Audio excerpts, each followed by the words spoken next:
എറണാകുളത്ത് അഴിമുഖത്ത് ഒരു അപകട യാത്ര നടന്നുവെന്ന വാർത്ത താങ്കൾ റിപ്പോർട്ട് ചെയ്തിട്ടുണ്ടല്ലോ. നെവർ എന്ന ക്രൂയിസ് യാത്രക്കാരുമായി ഒരു അപകട യാത്ര നടത്തി. കടൽക്ഷോഭം ശക്തമായിട്ടും ഇന്ന് വൈകുന്നേരം ആരംഭിച്ച യാത്ര പാതി വഴിയിൽ അവർ അവസാനിപ്പിച്ചു എന്നും വാർത്ത വരുന്നു. അപ്പോൾ ഇതൊക്കെ യഥാർത്ഥത്തിൽ തീരെ നമ്മുടെ നിയമങ്ങളോടൊന്നും തീരെ താല്പര്യം കാണിക്കാത്ത രീതിയിലായിരുന്നു ഈ ക്രൂയിസിൻ്റെ യാത്ര. വിവരങ്ങൾ ഏറ്റവും പ്രധാനപ്പെട്ട കാര്യം, കടൽ ഇങ്ങനെ കലിതുള്ളി നിൽക്കുമ്പോൾ എങ്ങനെയാണ് ഈ സാധു മനുഷ്യരുമായി ഈ യാത്ര നടത്താൻ പറ്റുന്നത് എന്നുള്ളതാണ് ഈ ഏജൻസികൾ വിശദീകരിക്കേണ്ടത്. പ്രത്യേകിച്ച് സംസ്ഥാന സർക്കാരിൻ്റെ ഒരു ഏജൻസിയാണ് KSINC. അവരാണ് ക്രൂയിസിൽ ആളുകളെയും കയറ്റിക്കൊണ്ട് ഈ ഫോർട്ട് കൊച്ചി അഴിമുഖത്ത് നിന്ന് ഇത്ര സാഹസികമായ ഒരു യാത്ര നടത്തിയത്.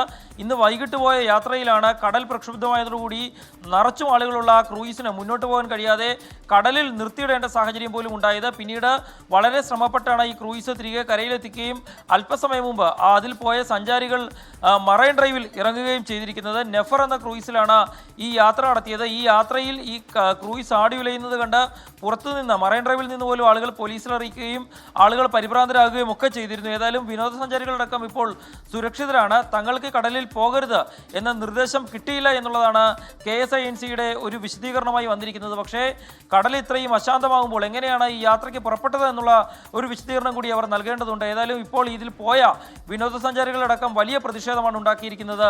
SKN.